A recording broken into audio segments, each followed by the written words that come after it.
ए जी कहाँ चल देनी रहुआ? अरे सेठ जी के फोन आइल रहला, नौकरी पर जाता नहीं। कौन सेठ जी? नइखे जाए के कतही रहुआ? अरे जाइब ना कमाइब ना त खर्चा बर्चा कैसे चली? अरे हम बताओ तनी कैसे खर्चा वर्चा चली।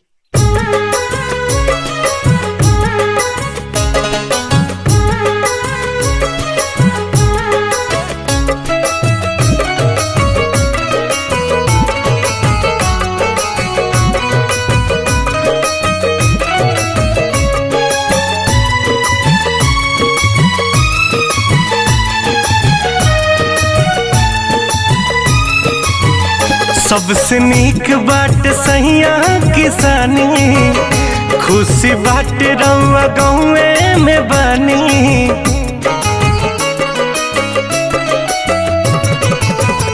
सबसे नीक बाट सहिया किसानी, खुशी बाट रउआ घरवे में बानी। मुहमारो कमैला के ए जी बहरा में गईला के, कमैला के अब बहरा में गईला के।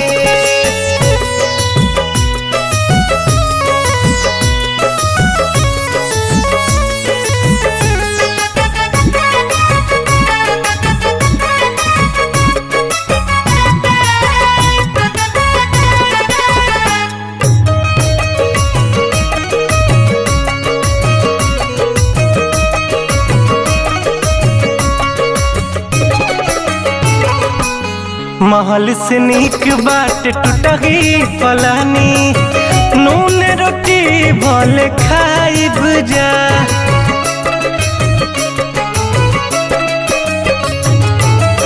अखिया के सोझा रहब राज रहुआ, समय जिंदगिया बिताइब जा।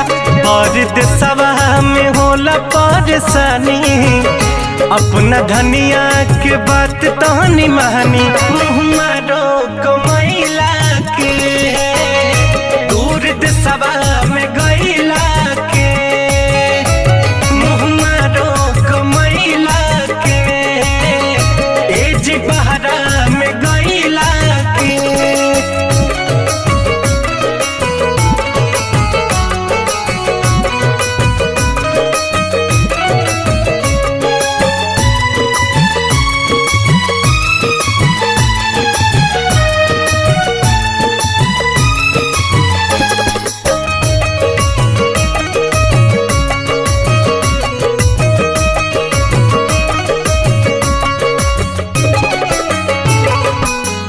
होली दिवाली अब संगही मनावल जाई, घूमे के दशहरा के मेला जी।